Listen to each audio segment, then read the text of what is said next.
second half of the season and into the playoffs. Right. Well, the way I look at it is this. Of course, with Will Dissly going down, I've actually used that spot to go ahead and just as my pivotal spot where I can choose between another kicker if I need one or a defense, and with a lot of my lineup set. So it's like that little flex spot, so to speak, where I can move one here and there and pick who I need on a given week without giving up my core players. So I'm with you there. This week it just so happens to be San Francisco, and I was able to get them. And then I put Matt Prater in my pocket in case Greg Zerline goes on a bye, which is in a couple of weeks. So you got another point about how to use your bench to take advantage of a bye week. Go ahead and elaborate on that. So yeah, that was part of what I was getting into with the Pittsburgh defense is I have teams that are pretty well set. I can afford. Well, it's tough for me because I have one team in a half point PPR league. I have seven of the top 12 wide receivers in terms of scoring so far are on my team, and so it's tough to give up one of those guys. So at this point, if you can make trades, start making trades, especially if you're in a situation like that where you've been very good on the waiver wire and are picking up a lot of these top players. Figuring out who you can trade away to try to pull in some more value. And then using your bye week. So last week I actually picked up Josh Allen in one league because he was going on bye. He got dropped. And in a 10-team league, with how well my team was set up, I had no problems dropping one of my end of bench running backs in order to pick up Josh Allen, even though I already had Jared Goff. And right now on this team, I've got Jared Goff and Josh Allen now. Now that Josh Allen's coming into a great game with Miami, I can decide, okay, do I want to hold on to Josh Allen?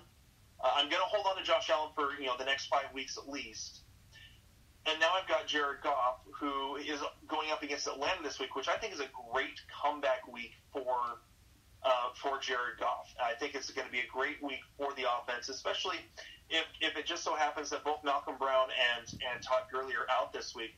They're going to be passing like crazy. And I think this will be, like I said, a huge comeback, quote-unquote, type of game for Jared Goff. But I can, if I want to, now that I've got, I held on to Josh Allen through his bye week and can use him this week, I have no problems letting go of Jared Goff and using that for trying to trade for a running back or something like that. So when guys are dropped on their bye weeks, and that's a guy that's has a great schedule coming up, don't be afraid, especially in smaller leagues, and in 6, 8, 10-team leagues, don't be afraid to drop some of your lower players, some of your bench players. I know there may be guys with potential that are coming up, but if they haven't shown it yet, it's okay to drop them and get someone that you need.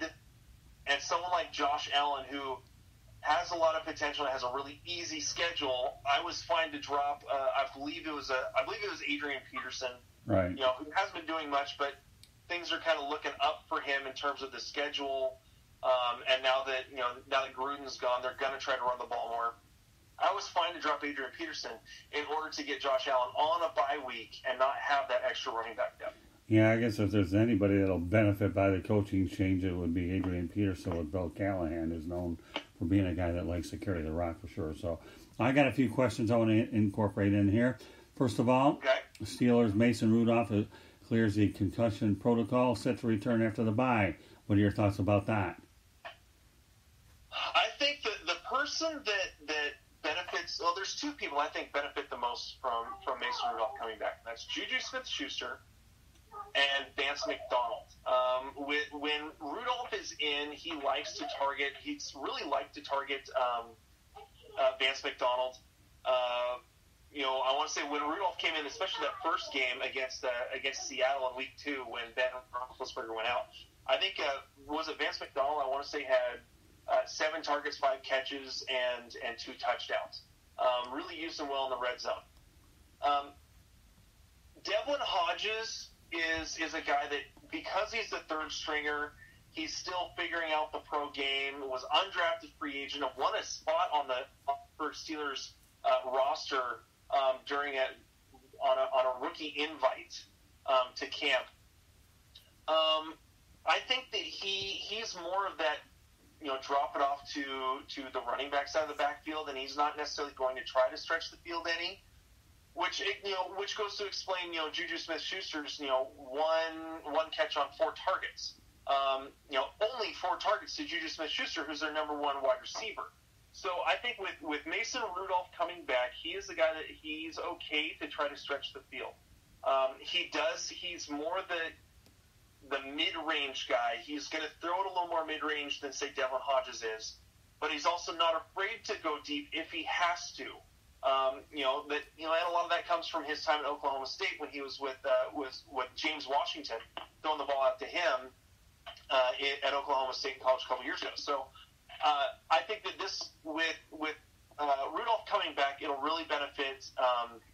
It'll really benefit Juju. Juju was at this last game was only his second game under 70 yards, I want to say, in a game, which was really hard for a lot of players. A lot of fantasy players, just hoping that he would,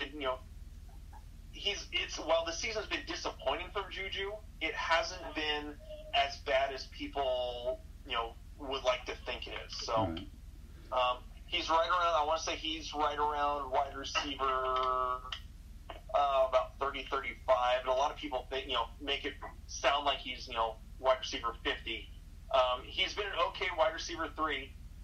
But again, he hasn't been able to get into the end zone is the big thing, and part of that is because he doesn't have Ben Roethlisberger. All right, question for you. Okay, Rudolph comes back, you had the backup. Do you see Paxton Lynch getting waived, or do you think they'd keep him around for the whole year?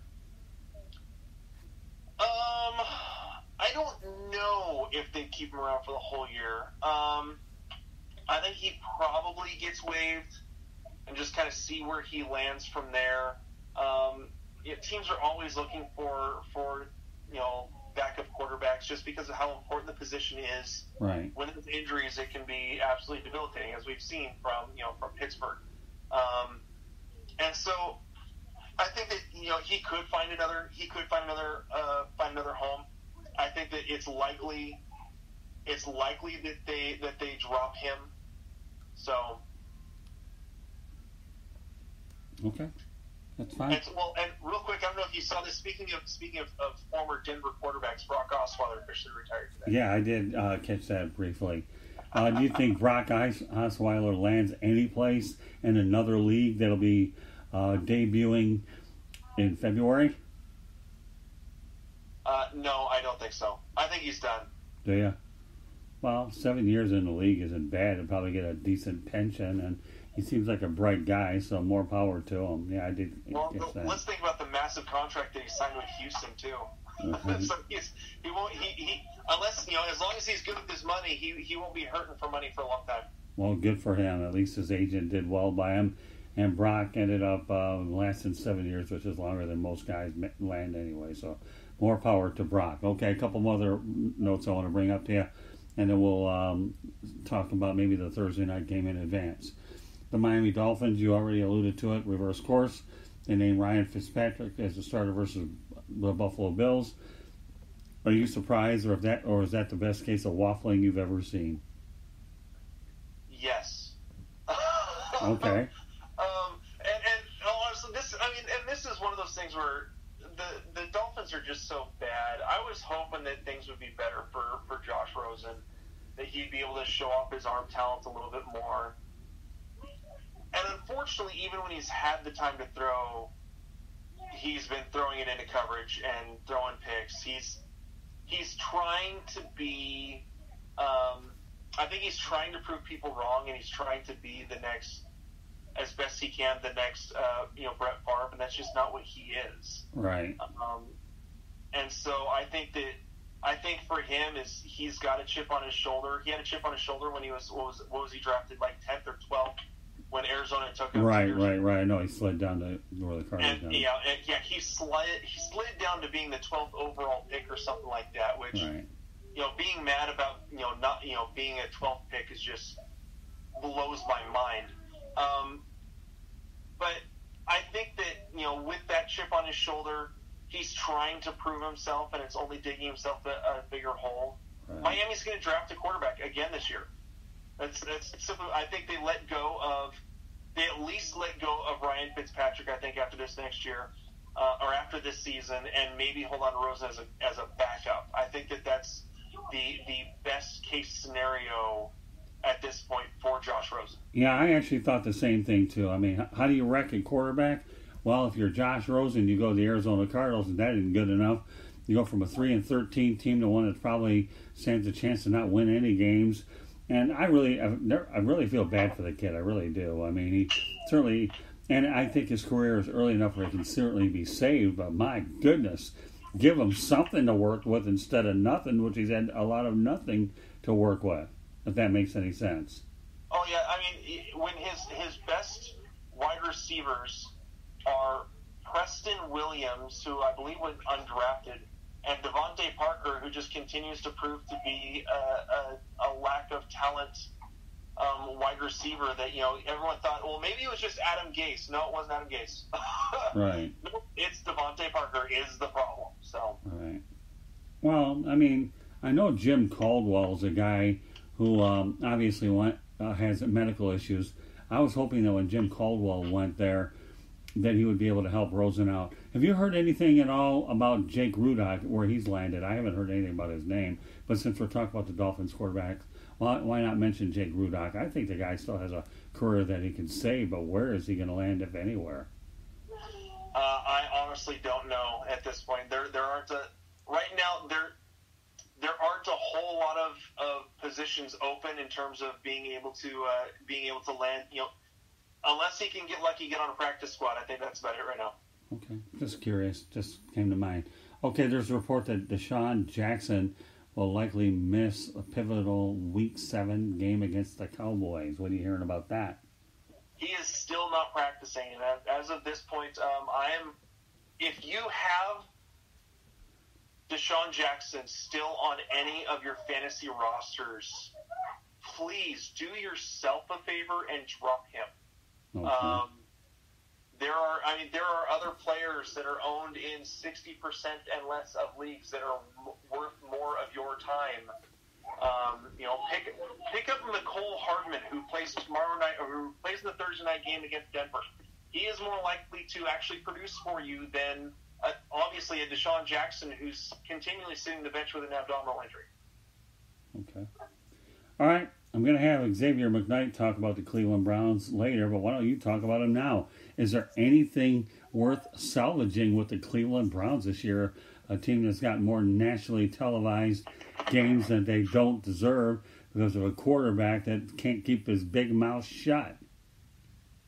Well, here's part of the issue with the Cleveland Browns. I mean, they have struggled with their offensive line. Baker Mayfield's been getting pressured like crazy, and with that they end up trading a center to the Rams, which obviously that means they're in sell mode at this point. But with the Browns, you look at a lot of the interceptions that Baker's thrown. I know he's leading the league in interceptions.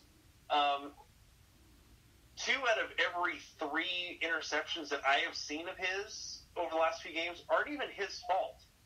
They've gone through the hands of a receiver. Now, I understand that the throw may have been a little off center, may have been, more towards the back shoulder than the front, than leading the receiver. But, that happens a little bit. That's still a timing issue a little bit, but most of the 2 out of 3 interceptions, I want to say probably 2 out of the last 6 interceptions have been his fault. Right. 4 of them have been dropped passes or through the hands of the wide receiver or running back and into the hands of a defender. One of them was it two weeks ago? Not this last week against Seahawks, but the week before.